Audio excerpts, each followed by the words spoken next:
आकाशवाणी नागपूर. राम औरंगाबादकर आपल्याला ठळक बातम्या देत आहे.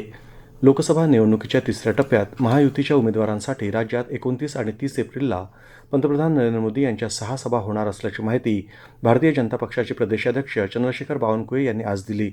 पंतप्रधान नरेंद्र मोदी यांच्या महायुतीच्या उमेदवारांच्या प्रचारासाठी सोलापूर, कराड, पुणे, माळशिरस, धाराशिव आणि लातूर इथं प्रचारसभा होणार आहेत.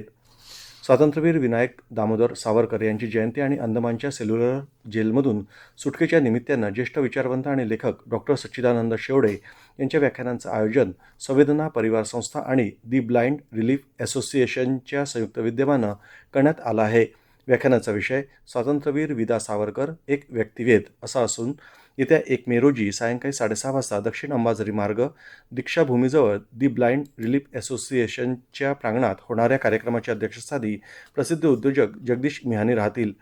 एका संयुक्त कारवाईत भारतीय तटरक्षक दलानं आज गुजरातमधील पोरबंदर किनाऱ्यावर एका पाकिस्तानी बोटीतून 600 कोटी रुपयांचं 86 किलोग्रॅम ड्रग्ज जप्त केलं आणि जहाजावरील 14 जणांना अटक केली आहे.